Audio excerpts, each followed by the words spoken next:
Ignacio, great job today. So, for the first piece, I want you to focus on the phrasing of it. So, you have this kind of a sound going up to this chord. And I want you to connect this chord and just recognize that these are the same exact shape and practice your pinching. Then I want you to work on the melody connection here. Just that bit. Because right now there's a big gap there, but I want it to be da da da with a beautifully connected phrasing. Then I want you to start on the G over B and go first phrase end, second phrase begin.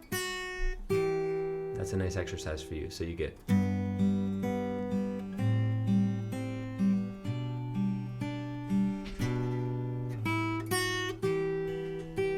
Now here you're playing beautifully, but you were playing the B string instead of the G string. So I want you to make sure, for all of these shapes, I want you to grab the shape and just extend the pattern so you have a nice flow, very musical, before you move on to the next measure. Do a while there, and then I think it's this. And I don't remember here what happens. I don't have the chart anymore, but I want you to do, hey Jim, good morning. Nice and even. And then that portion where the melody reverses, you're playing it physically right, but you you're shortening the bass note. You're going long, short, you're going short, long, short, long, short, long, short, long. But they're actually equal. Equal beats all through. So that whole phrase is.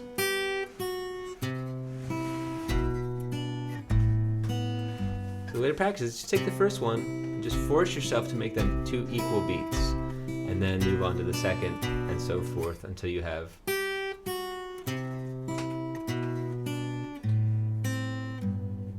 don't remember where it goes from there. I think a C chord. If in fact it ends on that C, maybe I'm thinking of the other piece. Anyhow, the other piece is in C, not G, and it's in 3/4. So that means 1, 2, 1, 2, 3, 1.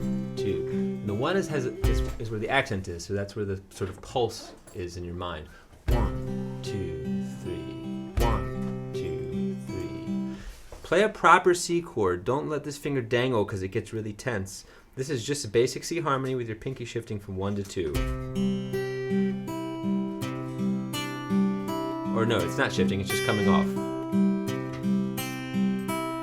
Okay, otherwise for this song especially, you need to practice your chord shape. So C with a thumb strum, G7 over B, back to C, and then to a proper G7 with a root on G.